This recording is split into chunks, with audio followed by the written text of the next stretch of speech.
Vocational Mic check, mic series. check. And Mic this check. evening, we are talking about chaplaincy. And my subtitle was Called to Care. The Call to Care. And so we are so very fortunate to have some wonderful chaplains with Mic us check, mic check. to share. We have Reverend Vuanita Mays, who is a hospice chaplain with VITAS Hospice Care. We have Chaplain Levi Marshall from the U.S. Army, and we have Reverend Dr. Danielle Buhuro from Advocate Health System, who is also a CPE supervisor as well. And so what we're going to do is we're going to open up and ask them to each share a little bit about what it is that they do, their call, anything that they feel would be relevant to you guys. And then at the end of each one of them sharing their stories with you, we'll open up for a time of question and answer. To those of you who are online, you can tweet questions, and you can also email them to lgoods@ctschicago.edu, and we will read those questions as well. Okay? And so at this time, I'm going to turn the floor over to Reverend Buhuro to get us started, and then we'll just go from there. Great. Good evening. I'm so excited to see all of you here this evening. Certainly want to extend thank yous and gratitudes to my sister, Reverend Lisa Goods, on her wonderful, beautiful hospitality and invitation to the three of us this evening. And so we come here tonight to talk about the wonderful topic of chaplaincy. Currently, I serve as a CPE supervisor at Advocate South Suburban Hospitals and Advocate Trinity, a hospital on the south side of Chicago. And CPE supervision is very rewarding, very, very, very rewarding.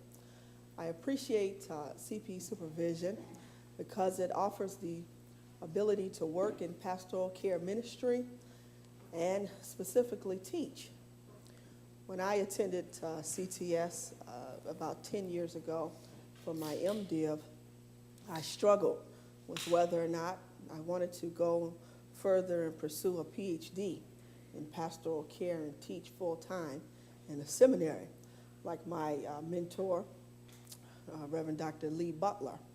And after much discernment and reflection, I realized that I loved hospital ministry so much, more than the academy, that I wanted to make a teaching profession, specifically in hospital context, in the clinical setting. And so CPE supervision has been very rewarding for me. I come here tonight to encourage you to say, if there's anyone who is considering a call to chaplaincy, my shameless plug is to look at CPE supervision first and foremost. And I can entertain questions about that a little later. But that's a little bit about me. Well, as already stated, let me say thank you for inviting me. My name is Chaplain Levi Marshall.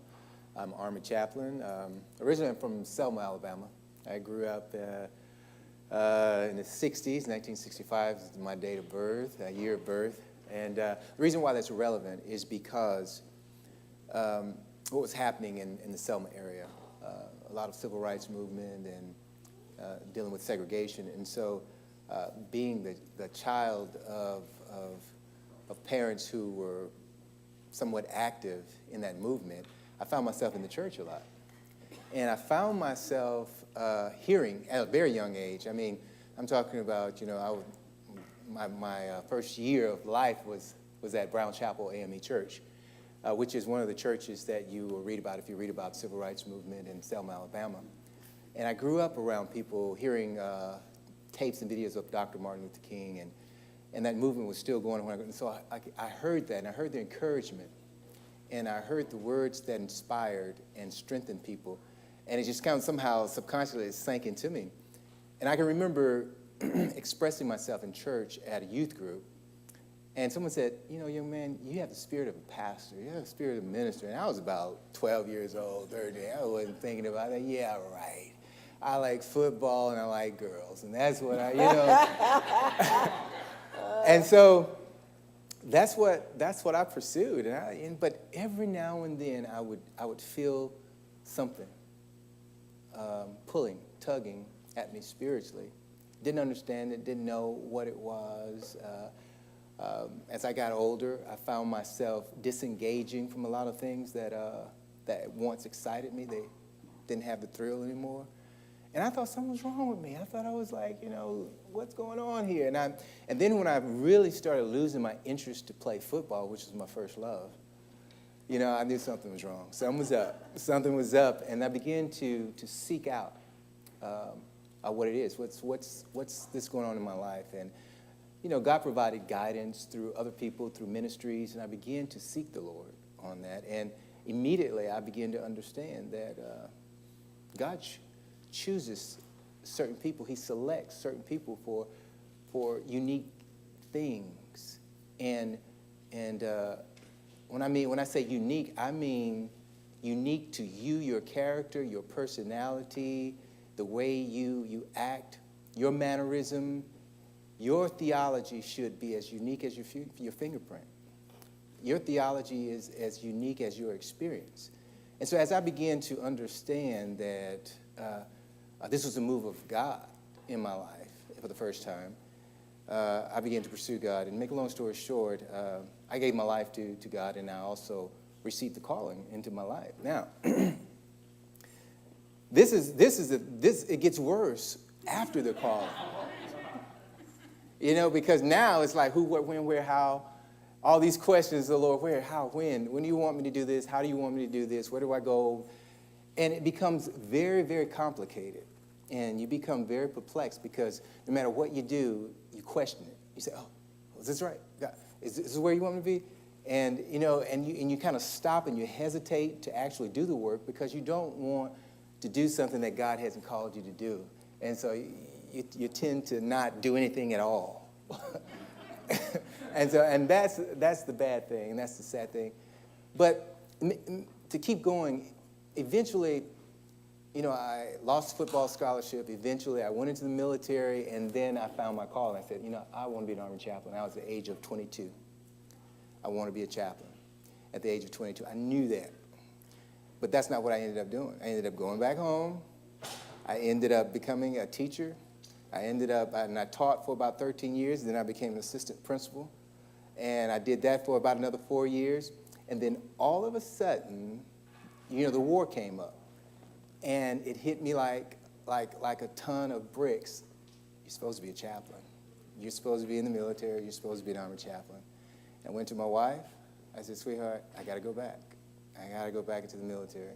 So to make a long story short, I dropped everything. I was pastoring at the time, too. I answered that calling of a pastor, but it still wasn't filling because I wasn't where I was supposed to be. And so I told her, I said, I'd go back.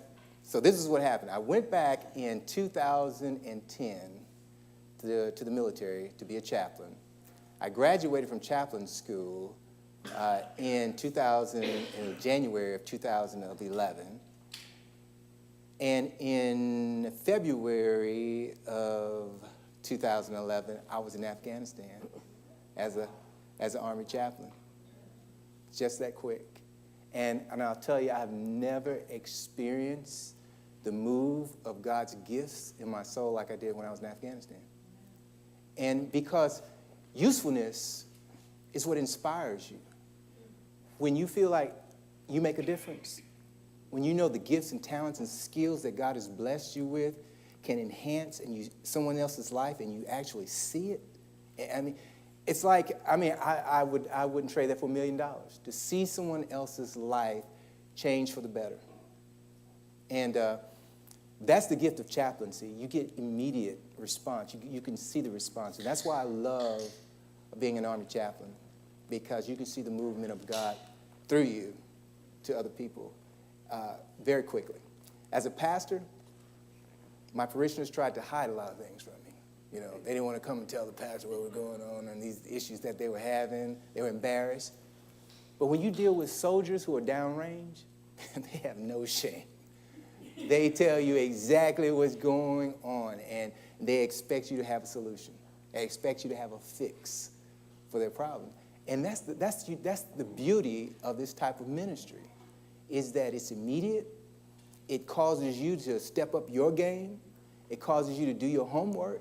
It causes you to know what you know and do what you do, what you've been called to do. And it also, I realized, it changes your theology, your personal theology. I'm telling you, when you deal with death and dying, when you deal with crisis situation, and you see how people respond to it and how people react to it, it changes your theology. And I think that what you do with the gifts of God, it enhances you as much as it does the person you're helping. You know, it brings you as much joy or fulfillment as it does the person you're helping, you know. And I just want to say that's what it's been for me, my evolution into the chaplaincy. And I've never been more fulfilled. I've never felt more complete than doing this work of God. And one last thing before I pass it on is that often we tend to think and assume, say, God, I got to be in a specific place at a specific time to do your will. But what I learned is that it doesn't matter where I go or where I am, that's where my ministry is. I don't have to put a time, title, I don't have to put a place, but it's wherever I go, wherever I am. The Great Commission, go ye into all the world and teach this gospel. And so it doesn't matter where I am. God doesn't have to say, oh, God, I'm waiting on you to tell me where. God, I'm waiting on you to tell me when. No, it's now, and it's here. Thank you. Good evening, and I want to thank Reverend Lisa for inviting me. I thank you all for being here. I am Reverend Vuanita Mays. I'm also a chaplain. A little bit of a difference, I'm a hospice chaplain. And there's a long journey, a long road that brought me to this space and this time. Too long to tell you every detail, but just to give you a little backdrop. I'm a Baptist minister.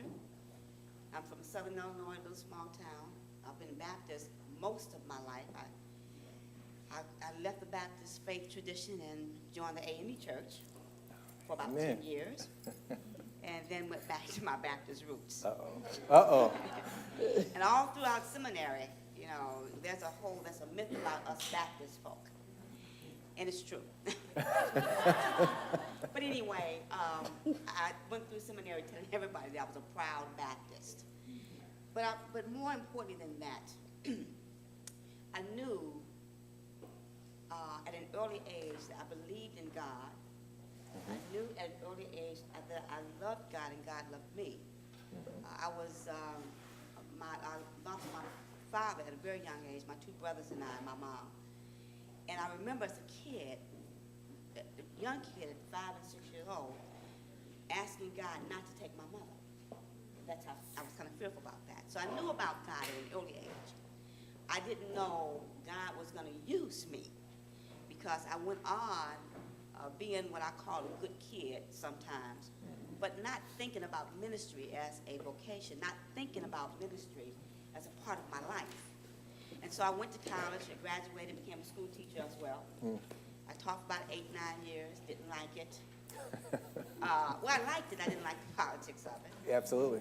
And I left there and went into broadcast sales. Now, if anybody knows anything about radio and broadcast sales, most radio people consider heathens. That's not true either. I sold radio for several years. Okay. And from that, while I was in the midst of selling radio at one of my son's favorite radio stations here in Chicago, which is WGCI. Thank you. God called me into ministry. And I'm thinking, what? Mm-hmm. I'm having a ball. I'm having a blast. But I knew all the while that I had a connection with the Lord. But anyway, so I sold radio by day and went to seminary by night. And I want to say this, contrary to what anybody believes, folk in radio do pray and they do love the Lord as well, okay? But anyway, God called me into ministry. I could not figure out where I was going to go with this ministry. I knew it had something to do with pastoral care, but pastoral care has a lot of arms and legs to it. And so I didn't know what. I used to visit, I liked visiting the sick, I liked the elderly, but I just didn't know what the call was. So once I graduated from seminary, I became unemployed from radio. And so I sat around and tried to figure out what to do. I thought about this, and I think one of you said it, I think everybody who goes into ministry ought to consider clinical pastoral education. It helps out. Now, at the time, I didn't know why I was taking CPE because my faith tradition did not require it. And so, but I took it and saw the other part of ministry in terms of chaplaincy, still not knowing where the call was going to lead me. I'm associate minister at my church, visiting the sick, taking Holy Communion out to the shut-in, doing all the things that pastors do under the umbrella of pastoral care. Unbeknownst to me, God moved me into chaplaincy. But this kind of chaplaincy ended to be end-of-life care chaplaincy. And so I thought, Lord, what are you doing?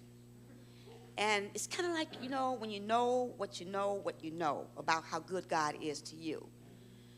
God gives you a strength and a peace that surpasses all knowledge.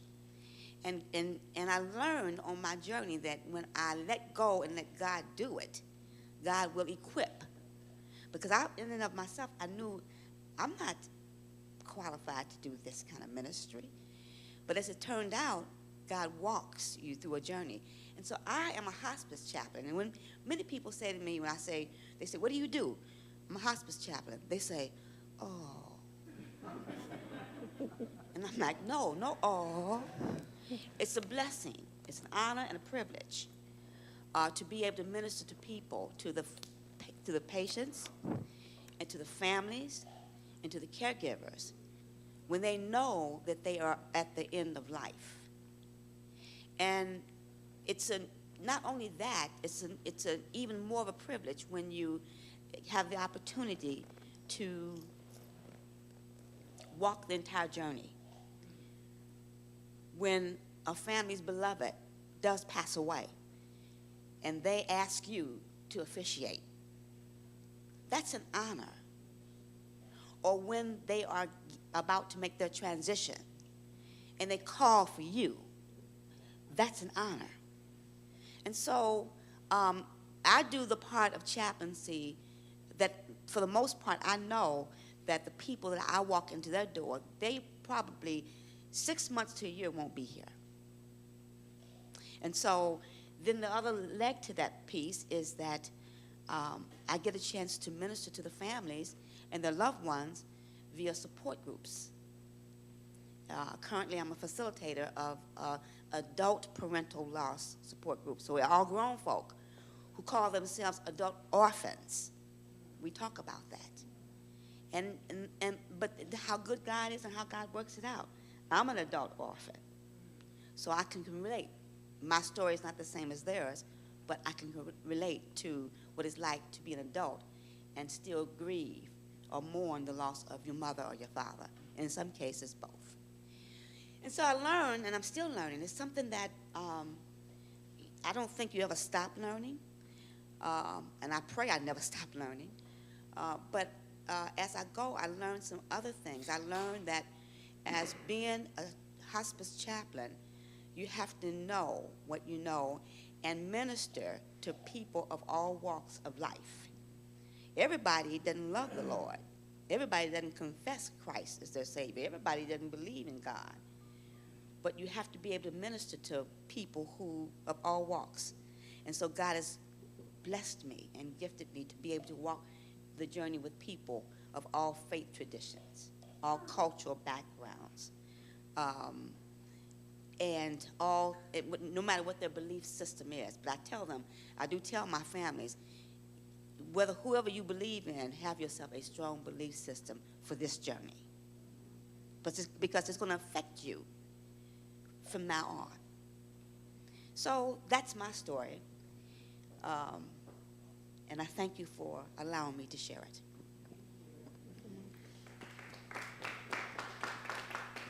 So I want to ask each of you if you could share a couple of things, a couple of qualities that you think are important as a chaplain for someone who is seeking to discern whether that is their path, and what are the unique qualities that you would say they need to have? I'm going to answer that question from the standpoint of CP supervision. I think that one of the passions that one must have if they choose or desire to make a call to ministry in CP supervision is one, an ability to be humble and to embrace persons of all faith traditions, ethnicities, sexual orientation, genders, social status, class, etc. Two, I think that one has to have a love for wanting to empower persons. In CP supervision, one of my primary job is to empower CP students to do two things. One,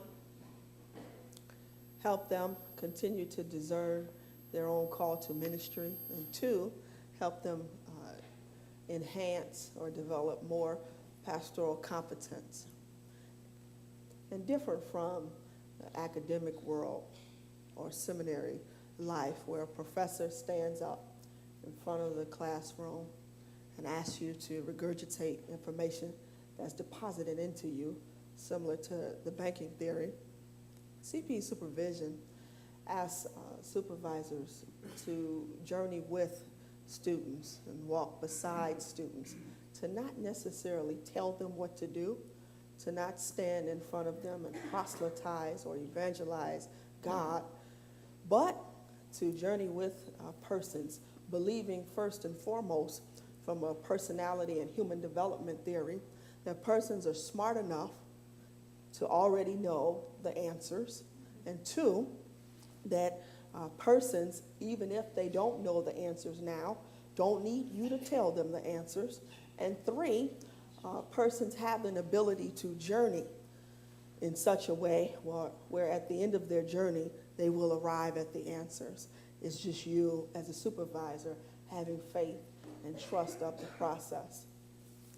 I do think that CPE supervision is a wonderful career path. Unfortunately, something that is not talked about these days is in the hospital context. I can't speak for military or hospice, but in the hospital context, many hospitals are not employing hospital chaplains at large rates the way they used to. About 10 or 15 years ago, many hospitals would employ 5 to 7 full-time staff chaplains, give them a salary of about $40,000 or $50,000, and then have CPE programs, and then employ so many on-call part-time registry chaplains. And that is not prevalent today. In 2014, the reason CPE supervision is such a sustainable career path is because many hospitals are figuring out, instead of hiring 5 or 6 full-time staff chaplains, a CPE supervisor, chaplain interns, and on-call registry part-time people, we could just hire 1 or 2 or maybe even 3 CPE supervisors, appoint one of them to be a vice president of mission and spiritual care, and then basically run our hospital with interns and residents. And so it's an injustice issue on the one hand. SEIU is always boycotting my organization, Advocate Healthcare, And I am United Church of Christ, so I do have concerns about that long term. But on the other hand, I'm always employable. I am partnered with 2 children, right, that will always eat because I'm in CPE supervision in the hospital context. And so my invitation is always, when I have discussions like this, again, I can't speak for the military and I can't speak for hospice, but in the hospital setting, I do not want to dismay you or lead you on. With Chicago having 9 to 10 seminaries that graduate several persons with a Master of Divinity degree every year, hospital chaplaincy positions are far and few in between. And so I want to invite you, if you'd like to go into pastoral care, particularly in the hospital context, I would strongly urge you to look into CPE supervision as a long-term career path. Well, the Army chaplain is wide open. And all you need is a Master's of Divinity and 2 years pastoral experience, and you're ready to go. All right.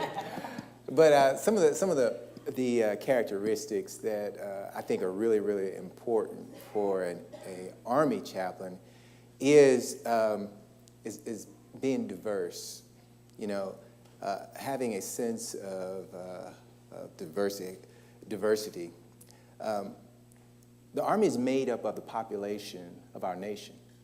You know, and that's where we get our soldiers from. We don't manufacture soldiers. They come from the streets. They come from your neighborhoods, and they are who they are. And so we don't have a magic wand that cleans them up and changes their character and changes their personalities or anything like that. So we need soldiers or chaplains who are from that same area, who can empathize with that soldier and understand where he's coming from.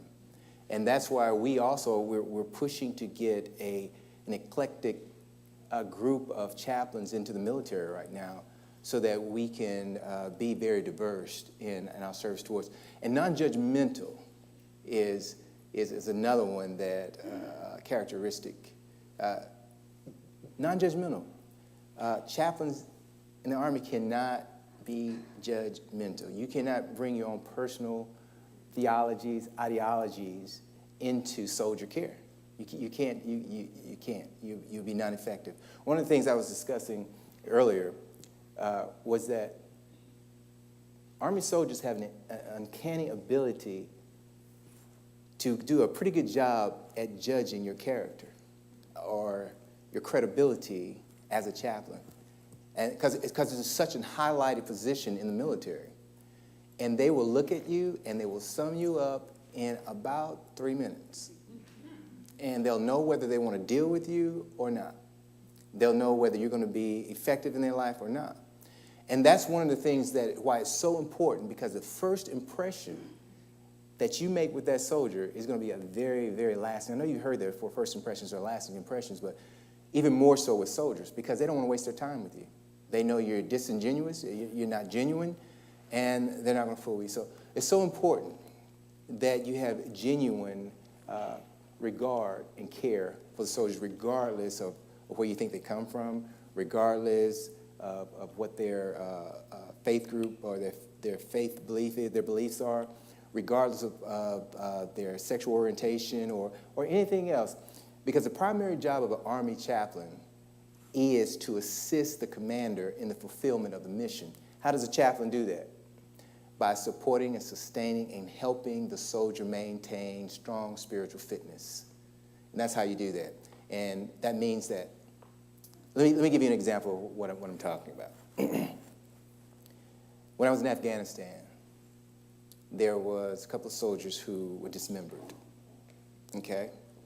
And I had to end up going to the morgue with some of the soldiers, some of their team that was there. So we were all there in the morgue, and there were the body bags, and there were pieces in the body bag. And one of the soldiers said, "Hey, Chaplain, will you lay hands and pray over our buddy?" And so now my theology is once the spirit leaves the soul, there's nothing more that can be done for that individual. That's my theology. You know, my personal theology. I mean, he's left, he's transitioned. You know, the transition has been made.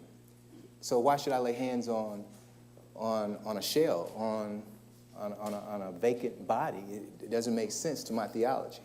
However, to these soldiers who have to go back out there, it means the world to them.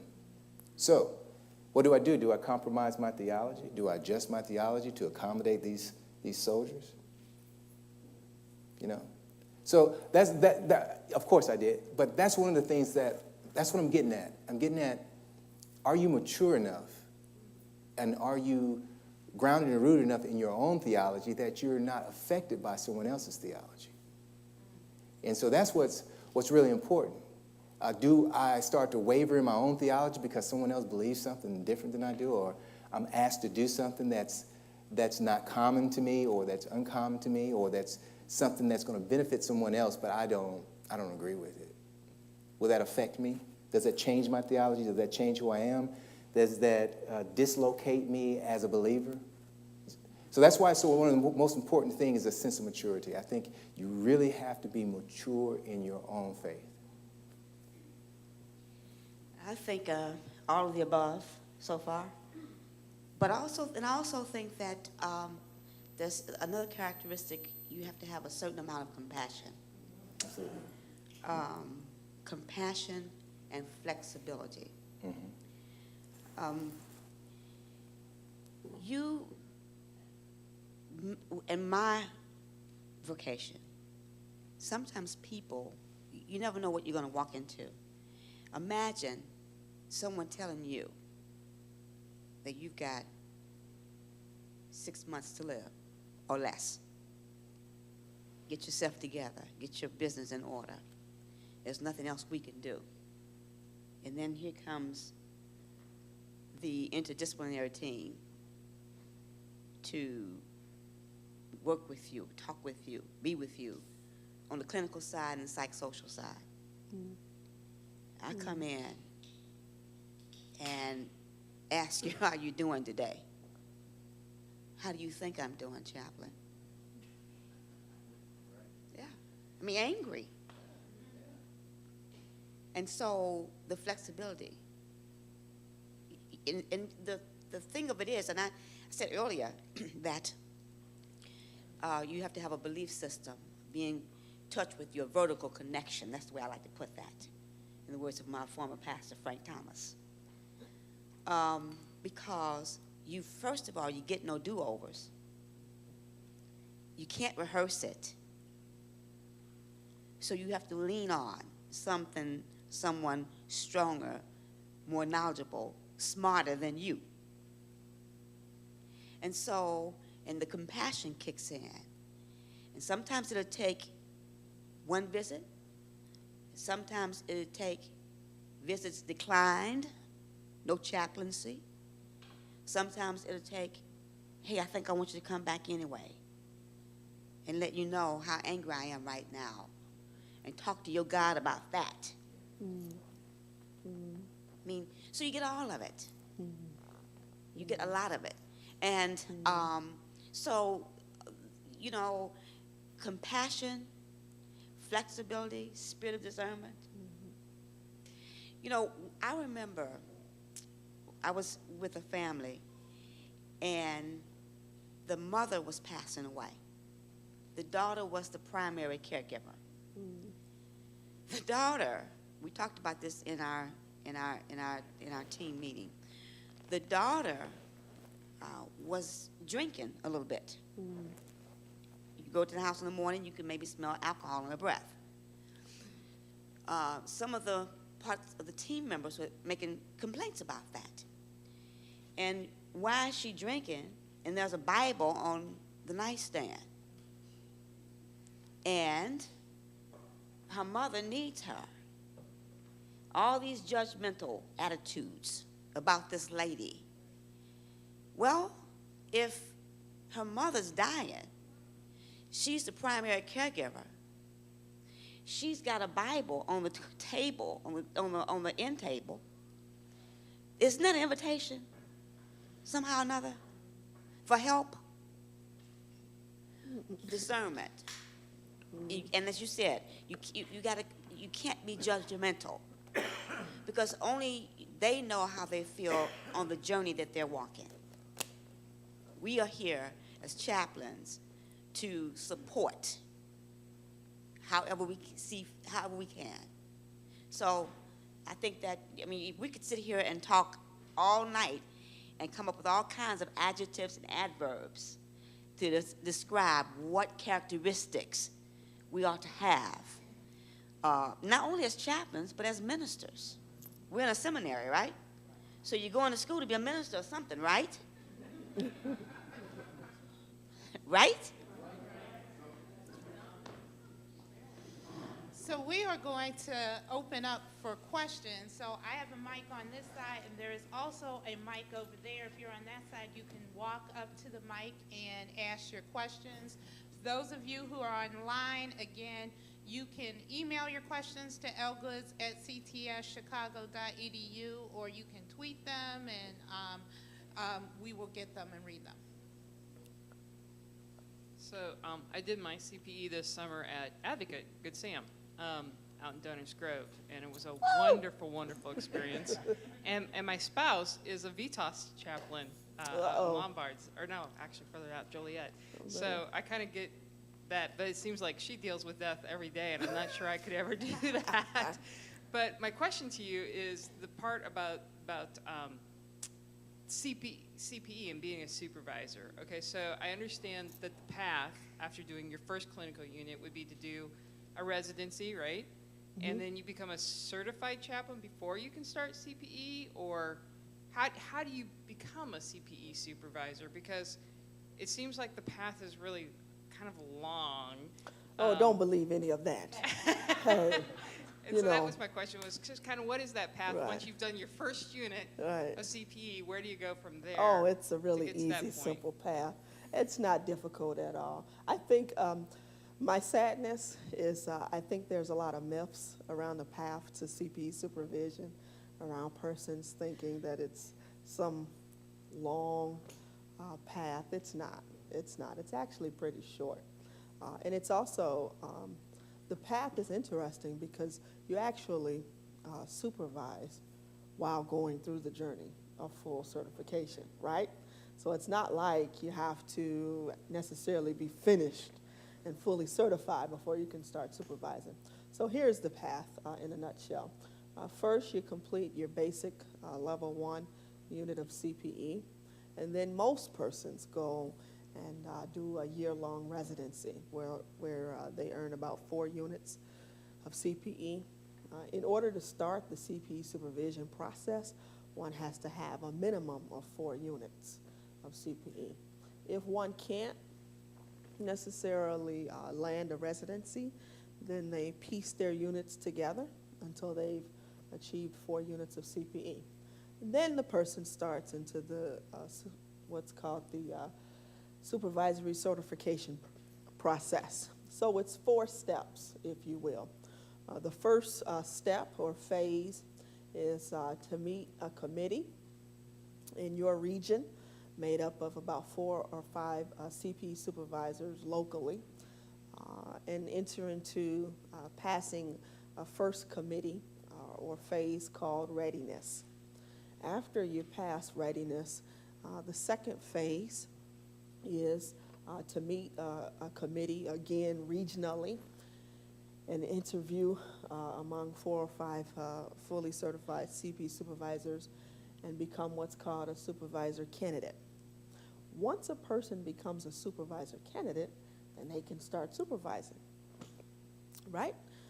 They supervise with observations by a fully certified CPE supervisor known as a training supervisor who's always with them, right? And so after that second phase, next, persons write what's called 3 theory papers. One paper is on your theological understanding of God.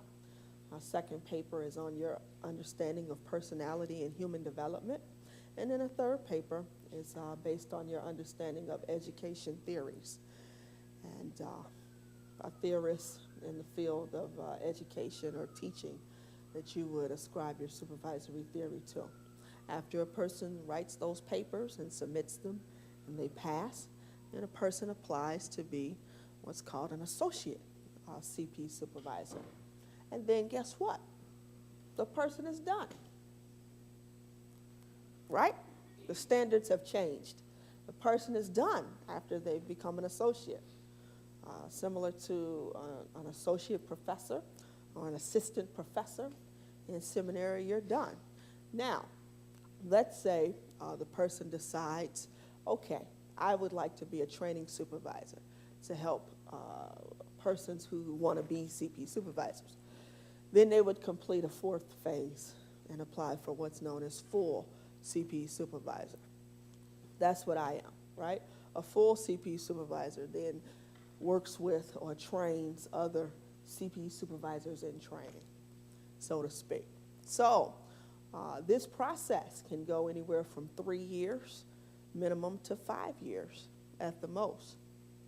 I don't think it's a long process at all, especially considering how, again, once you make it past the second phase, you can start supervising. But normally, most persons complete the process in 3 to 5 years. 3 to 5 years is what most of you do to complete a Master of Divinity degree or a DMin degree. 3 to 5 years is actually shorter than completing a PhD, right? And so I don't like this myth. I don't like this myth that we disseminate, thinking that it takes some huge long time to be a supervisor, because that's not true. Not anymore.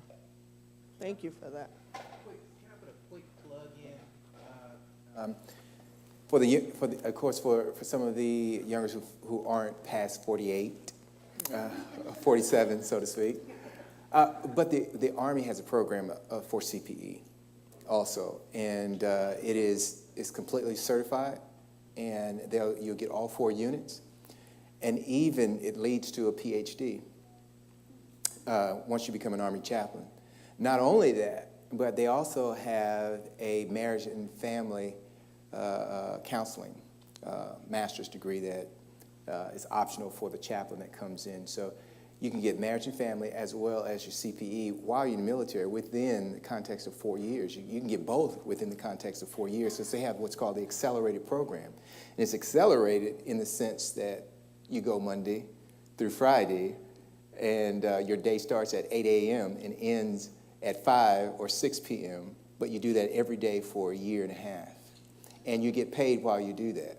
And you get regular active duty pay while you do, even if you're a reservist. You know, say, I don't want to go full-time Army. Even while you're a reservist, you'll get full-time active duty pay as a ranking officer. And that's good money, by the way. And you'll be going to school doing that. And you'll get your CPE units. And if you wanted to continue, you can go and continue to your PhD. Or you can stop there and go into marriage and family counseling. I just wanted to put that plug in there. So just go to goarmy.com if you're interested. There is an age limit. Yeah, 47 is the limit. 47. Right. I also want to add one more caveat to that. No, you don't have to be a board-certified chaplain before you can start the supervision process. That's another myth. My sadness with the CP supervision process is, unfortunately, it's not a lot of minorities in the field. That's my sadness. Let me give you an example. In the whole Midwest region, right? What's the Midwest? Illinois, Indiana, Michigan, Minnesota, and Ohio, and Wisconsin. There's only 3 fully certified African-American female CP supervisors. In the whole Midwest, right? There's only 3 fully certified African-American female supervisors. That's the Reverend Dr. Dolores Brown Daniels at Advocate Illinois Masonic Medical Center. That's the Reverend Dr. Margaret Neal at the University of Illinois in Chicago. And that's me. I'm the 3rd one. And so my sadness is it's not enough minorities going into this field. Generally, this field is understood as a European male heterosexual field. And so I always want to encourage people of color, women, LGBT folk to really consider CPE supervision as a career path, because there needs to be more people in this field that look like you and I.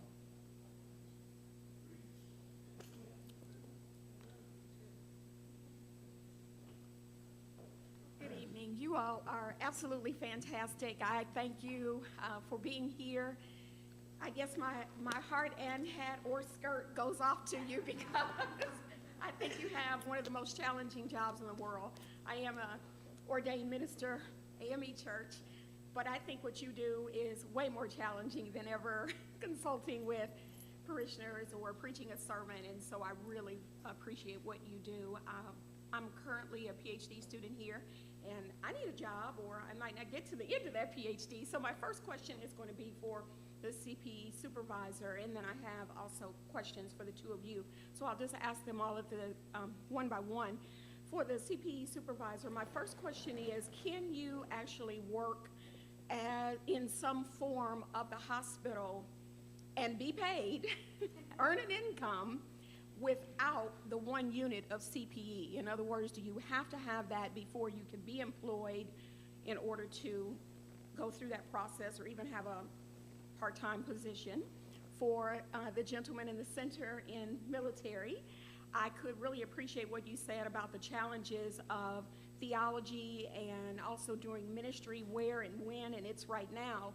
Can you talk just a little bit about how your theology is challenged, but more importantly, how you handle that in those various situations you find yourself in? And last but not least, the lady that works with hospice care, what kind of challenges do you have to your theological understanding, as well as the understanding of theodicy as you work with people in all the various circumstances? How and who is God when you minister to those people? How do you work through that day-to-day challenge? Thank you so much. What was my question again? No. Woo, Jesus. Okay. Yes. I'm just joking.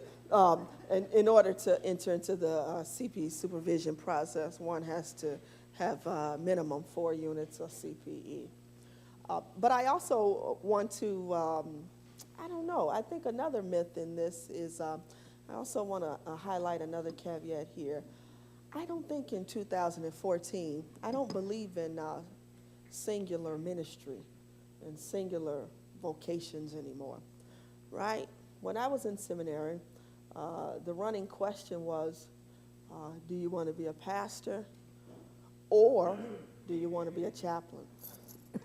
And I don't believe that. In 2014, living in an economic downturn that we're living in, I don't believe in persons just doing one form of ministry.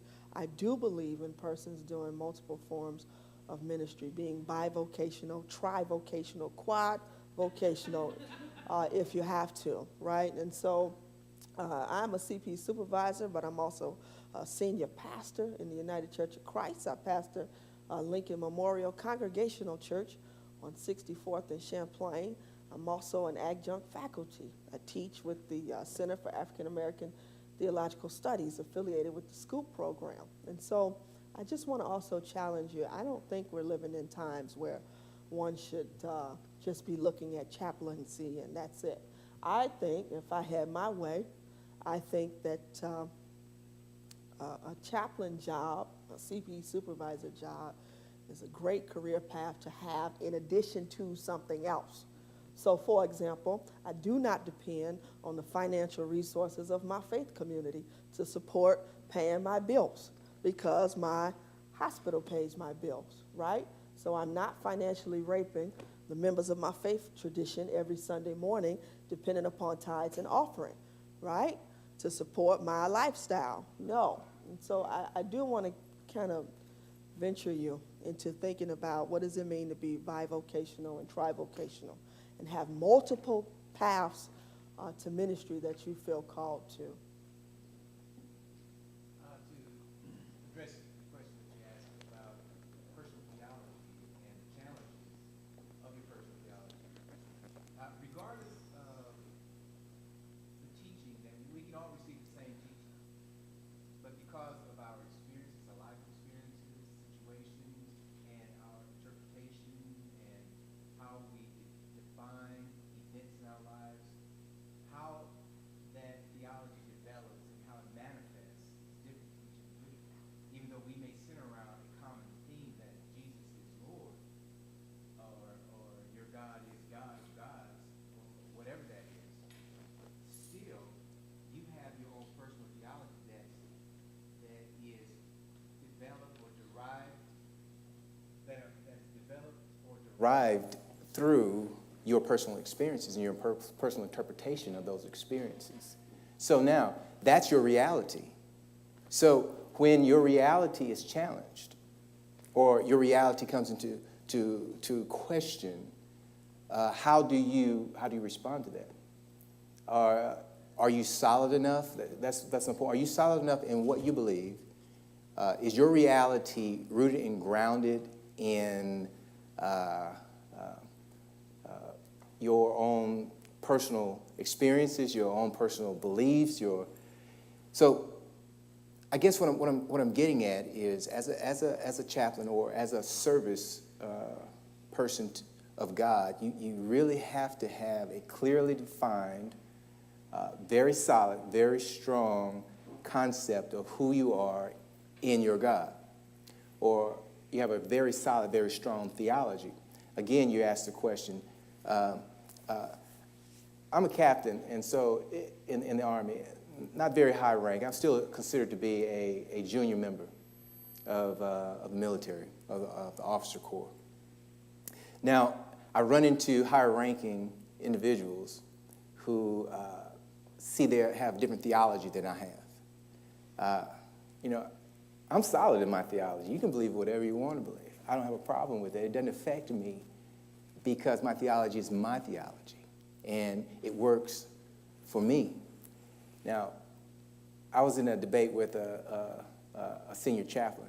He's a 06, a colonel, and he asked the question. He said, "Hey, okay, class." We were going through a class, and he says, "You're going to be going to Afghanistan, and a lot of Muslims are going to be there. And now I'm going to give you a scenario. Tell me how you're going to respond to it, and what would you do in this situation?" So we got a Muslim soldier here, and he's wounded and fatally, and he thinks he's going to die, and he asks you to pray for him. And you begin to start your prayer. You do the Lord's Prayer, Our Father. He stops you. He says, "No, chaplain, I want you to pray for me using the name of Allah. I want those last rites. I want to hear the name Allah." What would you do? Would you use God? Would you use Allah? Did you use Jehovah? And he asked for Allah? How would you respond to that particular soldier in his crisis? Yeah, huh? So I hear some people saying Allah, and that's what I said too. I told him. He said, no, you're going to use Allah. You're going to sacrifice your theology and your beliefs for this soldier. I said, sir, Allah is just Arabic. It's God, Arabic. But anyway, it turned out to be a long debate back and forth. But anyway, my point is this: if you have a sound theology, you should not be affected by someone else's. And that's what I was getting at. That's the point. And you need that. You need that because you will be challenged as a chaplain, whether it's hospital, whether it's supervising, whether it is hospice care, or whether it's with the military. You're going to be challenged. Your theology is going to be challenged constantly. And even out in the streets, your theology is challenged from time to time. And you got to have a strong theology and believe what you believe to the core. That's it. I'm a senior citizen, so that's my excuse for not remembering. Now I got your question. It's very similar to Levi's question, and in that some of the challenges that I face as a hospice chaplain to minister to people who are not of my same belief or my theology. In fact, I'm going through that right now. We have a patient who is, not only is he a Muslim, but he's a Shiite. Wow. And so I can't go in talking about Jesus Christ as Lord. But what I did in this particular scenario, and I think each one's a unique and different, and it's case by case. What I did and what I'm doing constantly, we talk about the Creator, God, the maker of the heavens and of the earth. But also, he wanted, he says a certain prayer that I know nothing about. And I'd be foolish to pretend that I can walk that journey with him when I know I can't. So what I did in this particular scenario, the doctor on my team is a Sunni. But he found an imam for the Shiites. So I took the information to him and to the wife. And he is getting ministered to in his own faith tradition. So try to help people on their journey in their culture. I'm not looking to say I would never pretend to know every aspect of their religion, because I know they don't know every aspect. Doggone it, I'm Baptist. There's like 50,000 different types of Baptists in the world, right? So, and we're not all clumped the same way. So I try to meet them where they are, respecting their faith tradition. Because I tell people over and over, I don't have a heaven or hell to put anybody in. So I'm not trying to play God. And I think if we keep it in mind that on this journey, and I use the terminology as a case-by-case scenario, and hopefully we have the mindset on going back to the compassion and the spirit of discernment to understand, to step back and minister.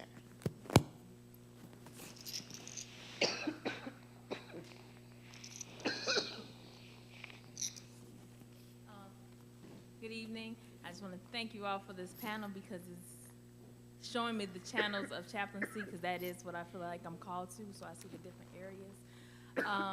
As a hospice chaplain, I know you have CPEs for the hospital, but what's the required for, yes? I had to have a unit of study of CPE. Have to have a Master of Divinity. Have to be an ordained minister and commissioned by your church community. And no, I'm not going to the military, but I ask you anyway, just for somebody who may be curious, if you go into chaplaincy for the military, do you have to go through the whole protocol? Is it the whole protocol of going into the military, or is there a different avenue? Yeah, I understand exactly what you're asking. Yeah, and I get that question all the time because people, that's their main concern. Oh, when they see these movies where the drill sergeant in your face spitting and just screaming, and it's not like that, okay? And it hadn't been like that for a while for enlisted, but especially for officers. Officers are seen as absolute total professionals. I tell people a lot of times, especially young guys, when you walk into the military with a master's degree, even when you're at a battalion level, even at a brigade level, sometimes you're the highest degreed person in the room. A lot of officers, lieutenant colonels and colonels, only have a BS degree, unless they've gone to war college and got a master's from war college, which is a military master's degree. But for the most part, you're going to be the highest degree person in that room. And the Army knows that. And they treat you with dignity and respect when you go through the chaplain basic officers course, especially designed for chaplains. And what it does, it doesn't touch theology. What it does, it talks about how to implement the process of chaplaincy in the military. It doesn't deal with theology or your theology. That's something that your endorser should already have done and should endorse you because you have that theology. And so basically you learn military courtesies and customs and the culture of military and the benefits that are provided for you. You learn how to do left face, right face, march up and down, how to march, and basically that's what you do in basic training. They teach you how you fit into the scheme or the plan of the military, how you support, what's your support role in the military, and that's basically all you learn in the so-called basic training of chaplains. You know, it's totally professional. You will be treated like a professional at all times. Absolutely. All right, I guess I have a question for you guys. Let's first start with the hospital setting. I was doing some kind of research and I kind of stumbled across this, but maybe I made the association. Is the association with, or the relationship between chaplaincy and case manager being blended at any point? I mean, I don't know if that was just me making the association because I was reading descriptions, or, I mean, just because you said, you know, being just a simple chaplain is not effective anymore. No, that's not what I said. Or not, you know, sorry. Yeah, and I'm glad you said that because I want to say that that's not what I said. Okay. I'm not saying that being a simple chaplain, I wouldn't make that, I never make any statement like that. What I'm encouraging you to do is looking at being bivocational or trivocational and looking at multiple paths of ministry instead of just saying, I want to be a chaplain and that's it. Thinking about ways you can be a chaplain and pastor. What does it look like to be a chaplain? Go to school, get your MDiv, become a chaplain. Many persons who are chaplains also went back to school, got a master's in social work, and are licensed clinical social workers, went and got a master's in professional counseling, and are therapists on the side, in addition to being chaplains. That's what I'm saying. And you wouldn't see those roles being intertwined at a hospital, so they're doing half and half, or would they just see that being, like, let's just say I work for Northwestern Hospital, you wouldn't see them being a chaplain and then maybe half their time being... I've known people who have. I've Yeah. known persons, for example, who were CP supervisors and then went back to school and were certified by the American Association for Pastoral Counselors and were pastoral counselors too and did pastoral counseling out of their office. Now technically, since we're live streaming this, I'm going to say that that's illegal. But I'm just going to leave that right there. Yeah. So technically, that's illegal. That's technically illegal. And my final question is for the military. Is all branches of the military have the same kind of format as far as the chaplaincy process? And then the second part is, well, I know you talked about the master's, the certification in family counseling and, or, you know, that side, and also your PhD. Are they doing anything to pay back or help pay loans in the past, or are they only just helping you get the future side going as well? Yeah. So that's, yeah. I'm going to ask a question backwards forward.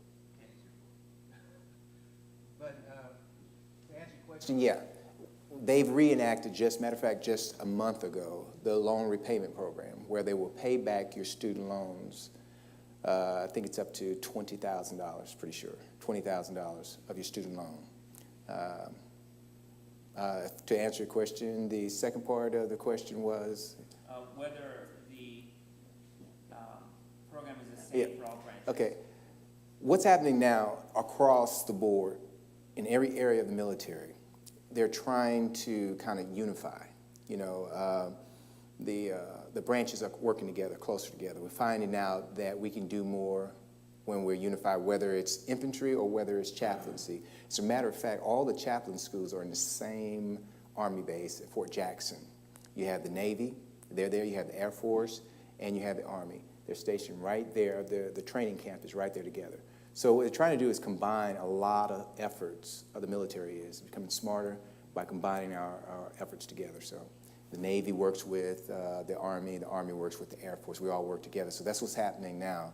And so the training looks very similar because, and we're learning each other's language. I don't know if you understand that or not, but Army, all branches of the military have a particular lingo that they talk.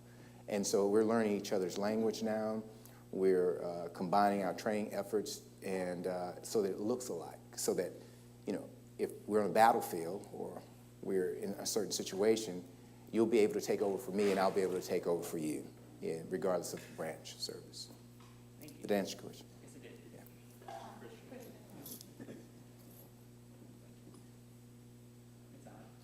Our Master of Divinity graduation requirements are 1 unit of clinical pastoral education and then a field placement, which is typically a parish ministry of some sort. And considering a bivocational career path coming out of seminary, if we have the opportunity to do a 2nd unit of CPE versus waiting and doing a full year residency, do you have any recommendations on what would be more worthwhile? My recommendation is wherever you can get an opening. My sadness with living in the Chicago and Chicago area is there's so many seminaries again.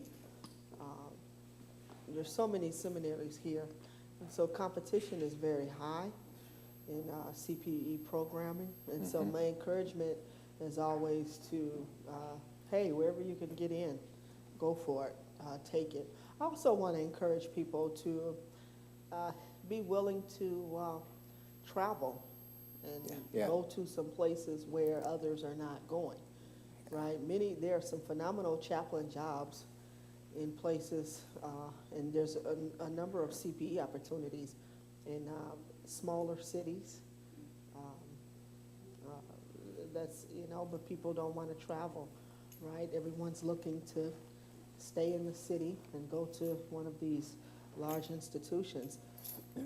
I think it's also important to consider there's so many types of CPE, right? So not just thinking about CPE in a hospital setting, but what does it look like to consider the Urban Consortium program run by Sister Barbara Sheehan?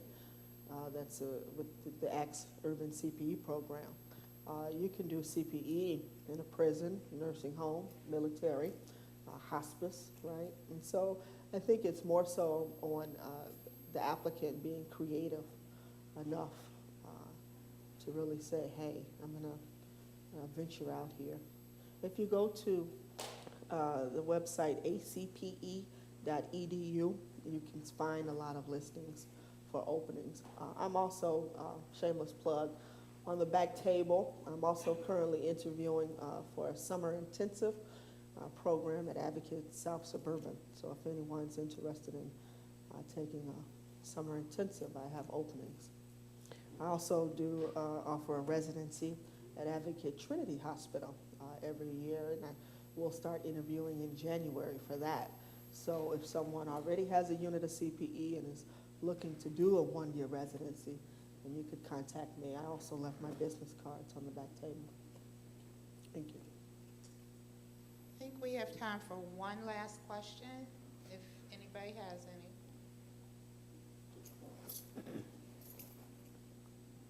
Sorry for that. I actually forgot to ask and include you in that one question that I had. When becoming a hospice chaplain, I know that you said that there was your denomination and you had your 1 CPU unit and so on, but is that consistent across the board, or do you have to be a minister, ordained minister for a certain amount of time in order to do that? Like, I wouldn't assume coming straight out of MDiv program and my 1 CPU unit that was required would be enough, or is it so? I don't know, I can't speak to all the hospice agencies, but the one that I worked for, it was very clear that one of the requirements was to be ordained and commissioned by your faith community. Well, yeah, meaning that you are a minister at a church to be ordained and commissioned by your pastor or your community, yes. But again, I can't speak to the other hospice agencies. And I do know for the for the Chicago Metropolitan Association, we have ordained people who have a call to chaplaincy. So if you have a call, then they will put you through the ordination process to fulfill that requirement. Really? And we also have to be careful with that, because another dynamic in that is, when I say 4 units of CPE is required for a hospital job, I'm saying a full-time staff chaplain position. Many of your part-time registry positions, 1 unit of CPE is the only unit is the only number of units that's required. I think there also has to be some carefulness around understanding that not all denominations believe in ordaining everybody. So there are some faith traditions, for example, that don't believe in ordaining women. And so hospitals and various institutions understand that. Church of God in Christ does not ordain women, but they do have a type of commissioning process for that. So you have to understand the nuances with that too. Yeah. Right. Right. And so can we give a round of applause to our guests? Really want to thank Reverend Dr. Danielle Buhuro, Chaplain Levi Marshall, and Reverend Vuanita Mays for sharing their evening with us, being very transparent and answering our questions and giving. Hopefully you guys got some food for thought to help you in your discernment process, because that's what this series is all about. Thank you all for coming out, and have a good and safe evening.